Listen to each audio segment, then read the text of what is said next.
Question یہ کیا تھا کہ خلا اور طلاق میں کیا فرق ہوتا ہے. جی دیکھیں بغیر کسی عوض اور بدلے کے جو طلاق دی جاتی ہے اس کو طلاق کہتے ہیں، اور اگر شوہر پیسہ لے کر اس کے بدلے میں طلاق دیتا ہے اس کو خلا کہتے ہیں.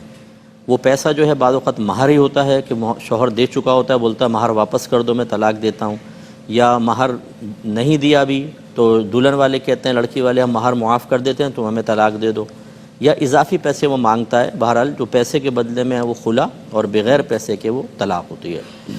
اور ایک کویشچن یہ ہوا تھا کہ بچوں کی سالگرہ منانا کیسا ہے. بعض لوگ کہتے ہیں کہ غیر مسلمین کے ساتھ یہ مشابہت ہے. دیکھیں یہ آیت تو غیر مسلمین سے ہے، لیکن یہ ایسی مشابہت نہیں ہے جو ان کا کوئی مذہبی علامت ہو. مذہبی علامت وہ ہے کہ جس کو دیکھنے کے بعد فوراً ذہن یہ کہے کہ یہ شاید فلاں مذہب والا ہے. جیسے سلیب گلے میں لٹکا لے کوئی شخص آ رہا ہو تو دیکھ کے یہی کہیں گے کہ کرسچن ہے، شاید یہ مذہبی علامت ہوتی ہے ان کی. اور اسی طرح بعض قومی شعار ہوتے ہیں کہ ایسی قومی امتیازی علامت کہ جیسے اسے دیکھیں تو انتقال ذہن کافر قوم کی طرف ہو. ان دو کو اختیار کرنا منع ہوتا ہے. اس کی وجہ یہ ہے کہ اس کو دیکھ کر، ایک مسلمان کو دیکھ کر غیر مسلم ہونے کی بدگمانی پیدا ہونا یا پیدا کرنا یہ غلط ہوتا ہے، اور سبب وہی بن رہا ہے. اب سالگرہ جو ہے نہ وہ کسی کا قومی شعار ہے نہ مذہبی شعار ہے، تو یہ اس سے ہٹ کر ہے. اور جب ایسی کوئی چیز مسلمانوں میں عام ہو جائے تو بلا کراہت جائز ہے. جیسے صوفے پہ بیٹھنا ہمارے مذہب اسلام میں تو زمین پہ بیٹھنے کا وہ تھا، دسترخوان پہ کھانا کھانا. آج دیکھیں ٹیبل کرسی پہ کھانا کھا رہے ہیں، برش کا استعمال، چمچے کانٹے کا استعمال، پھر یہ دیگر کپڑے وغیرہ جدید ٹیکنالوجی سے استفادہ کرنا، یہ سب وہیں سے آیا ہے. تو یہ کیا مطلقاً اگر غیر مسلمین کی چیز استعمال کرنا یا ان کے طریقے اختیار کرنا منع ہوتا تو غلط ہوتا.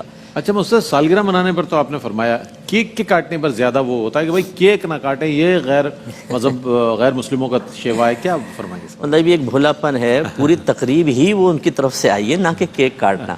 تو کیک کاٹنے میں بھی کوئی مسئلہ نہیں ہے. ہاں یہ جو میلاد مصطفیٰ صلی اللہ علیہ وسلم پر کیک کاٹا جاتا ہے، اس میں میری گزارش یہ ہے کہ اس پہ نبی کریم کا نام اقدس نہ لکھیں اور اس طرح گنبد خضرا نہ بنائیں. وہ اس کو چاک کرتے ہیں اور چاک کرنے کے بعد وہ بھی کھا جاتے ہیں. یہ ادب کے خلاف ہے. سادہ رکھ کر کریں تو چلیں ٹھیک ہے. اچھا ایک چیز اور مفتی صاحب، وہ یہ کہ اکثر چوک پر ہم نے دیکھا ہے کبھی کہیں گنبد خضرا لگا ہوا ہوتا ہے، کہیں مطلب خانہ کعبہ بنا ہوا ہے یا کسی اور، تو وہاں پر اطراف میں ظاہر ہے دوسرے جانور وغیرہ کتے وغیرہ بھی گھوم رہے ہوتے ہیں. اچھا ہم نے اگر کبھی اعتراض کیا تو لوگ کہتے ہیں آپ تو عقیدے پر بات آ جاتی کہ کیا آپ چینج ہو گئے. کیا آپ فرمائے گا یہ ایسی کیا خوش عقیدگی ہے کہ زمین پر یا زمین سے تھوڑا سا اوپر رکھ دیا جائے، آتے جاتے ہوئے آپ نے اس کا نام مدینہ چوک رکھ دیا یا کچھ بھی؟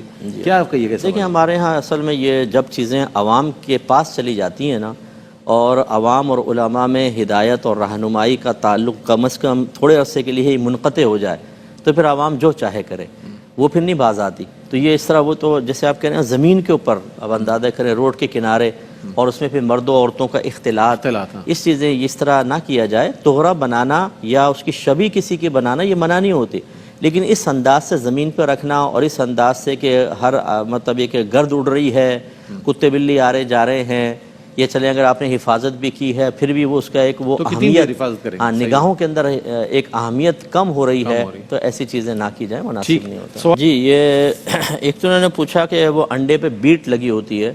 اب وہ چونکہ مرغی کا انڈا ہے اور مرغی کی بیٹ نجاست غلیظہ میں شمار ہوتی ہے، تو اس لیے بہتر ہے کہ پہلے اس کو آپ دھوئیں، اس کے بعد ابالیں. لیکن اگر اسی طرح ابال لیا تو پانی تو ناپاک ہوگا ضرور، اس کا حکم ہے، لیکن جو چھیلیں گے تو انڈے سے جو انڈا نکلے گا وہ تو صحیح ہوگا، اس میں کوئی فرق نہیں ہے. ہاں اگر وہ پھٹ گیا، بعض اوقات بوائل ہوتے ہوئے پھٹ جاتا ہے تو پھر وہ گویا کہ ناپاک پانی اس میں داخل ہوا. اب اس کا طریقہ یہ کہ چھیل کے ایک دفعہ اس کو پانی کے نیچے رکھ دیں کہ پانی بہہ جائے تو پھر یہ انڈا کھانے کے قابل ہے. اور نرسری میں جو پودے ہیں اس میں کہتے ہیں ناپاک پانی چلا گیا، تو کوئی بات نہیں کہ ناپاک پانی چلا گیا ہے تو اس کو پاک کرنے کی حاجت نہیں ہے. اس پہ تسلسل سے پاک پانی ڈالتے رہیں، وہ جذب ہوتا رہے گا، اور حتیٰ کہ ایک وقت آئے گا جب اسمیل وغیرہ اس کی یا رنگت ختم ہو جائے گی نجاست کی، تو بالکل پاک و صاف ہو جائے گا. اور یہ تراویح عورتوں کے لیے بھی سنت موقدہ ہے جیسے مردوں کے لیے ہے، دونوں کو پڑھنی چاہیے. افطاری اگر 2-3 منٹ تاخیر سے کر لیں تو کوئی مسئلہ نہیں ہوتا. یہ مطلب مستحب ہے کہ جتنی جلدی پاسبل ہو، لیکن اگر تاخیر ہو گئی کسی وجہ سے تو اس سے روزے پر کوئی فرق نہیں پڑے گا، نہ روزہ کوئی مکروہ وغیرہ ہوگا. اور اگر چلنے پھرنے میں دشواری ہے، نماز کھڑے ہو کر بیٹھ کے پڑھنے میں دشواری ہے، تو بالکل کرسی پر پڑھ سکتے ہیں. لیکن جیسے ہی صحت ملے تو پھر وہی جیسے رعایت، مطلب جگہ کھڑے ہو کے پڑھ سکتے ہیں تو کھڑے ہو کر، اگر رکوع سجود باقاعدہ کر سکتے ہیں بیٹھ کے تو پھر زمین پہ بیٹھ کے رکوع سجود کریں. یعنی جیسے جیسے صحت ملتی رہے ویسے ویسے رعایت کو ترک کرنا ہوگا. یہ نہیں کہ ایک دفعہ کرسی پہ بیٹھ کے پڑھنا شروع کی تو صحت کے بعد بھی پڑھتے جا رہے ہیں پھر نماز نہیں ہوگی. اور شوہر یہ کہتی ہیں 2 شاید مہینے ہو گئے چارپائی پر ہیں, اگر تو آپ اس قابل ہیں کہ آپ خود صدقہ فطر لے رہے ہیں تو یاد رکھیں کہ جو شرعی فقیر ہوتا ہے یعنی مالک نصاب نہیں ہوتا اس پہ صدقہ فطر دینا واجب نہیں ہے. دے گا تو مستحب ہے, منع بھی نہیں ہے, لیکن واجب نہیں ہے. تو لہٰذا پھر شوہر کا دینا یا اپنا دینا کوئی لازم نہیں. اور اگر آپ سمجھتے ہیں کہ آپ مالی لحاظ سے کمزور ہیں, شرعی فقیر کے درجے میں آتے ہیں, تو پھر فطرہ لے بھی سکتے ہیں. ٹھیک ہے کالر. جی, ایک تو مکے مدینے میں دیکھیں احکام وہی ہوتے ہیں جو یہاں کے ہیں, لیکن چونکہ وہاں رش بہت زیادہ ہوتا ہے, لوگ نماز پڑھ رہے ہوتے ہیں, تو اگر آپ 3 صفوف کے فاصلے سے نکل جائیں تو وہاں گنجائش نکلے گی. فقہا کے اس میں 2 قول ہیں, ایک میں تو بہت بڑی مسجد کا حکم ہے اور ایک میں کم از کم کسی جگہ کا حاصل ضرب 45 گز آ جائے تو پھر وہاں پہ 3 صفوف کے بعد نکل سکتے ہیں. اور اگر یہاں کے لیے بھی یہی حکم ہے؟ جی, یہاں پر بھی یہ حکم ہے. جی بالکل, یہ حرج کا چونکہ معاملہ یہاں پہ بھی یہ حکم ہے. اور اگر اور بھی کنجسٹ ہیں پھر وہ 3 صف کے آگے سے نہیں نکل سکتے, بہت سارا ہے, تو پھر یوں کریں کہ کوئی نکل رہا ہو نا تو اس کے سامنے سے آپ بھی اس کی آڑ میں نکل جائیں. یعنی وہ آگے سے نکل رہا, سب کو تو نہیں روک سکتے, تو وہ نکل رہا ہو تو آپ اس کی اس طرف کر کے آپ بھی نکل جائیں آڑ لگا کر کے, ورنہ ویٹ کرنا چاہیے. کیونکہ نبی کریم نے فرمایا کہ نمازی کے آگے سے گزرنے والا اگر جانتا کہ اسے قدم اٹھانے میں کیا ہے تو 40 سال تک وہاں کھڑا رہنا اس قدم اٹھانے سے بہتر محسوس کرتا. اس لیے یہ گناہ ہے, اس میں احتیاط کرنی چاہیے. بغیر محرم کے خواتین کو شہری حدود سے کم از کم 92 کلومیٹر دور جانے کے ارادے سے سفر کرنا منع ہوتا ہے. لیکن اگر کوئی مجبوری کی صورت ہے, جیسے سفر ارجنٹ کرنا ہے اور محرم ساتھ نہیں ہے, تو آج کل جہازوں کے سفر پرامن ہیں. مجبوری کی صورت میں اس کی اجازت ہوگی کہ وہاں سے بٹھا دیا جائے اور یہاں کو ریسیو کر لے. لیکن جب کوئی مجبوری نہ ہو, جیسے حج ہے, عمرہ ہے, یہ کوئی مجبوری کی صورتیں نہیں ہیں, اس میں احتیاط کرنی چاہیے.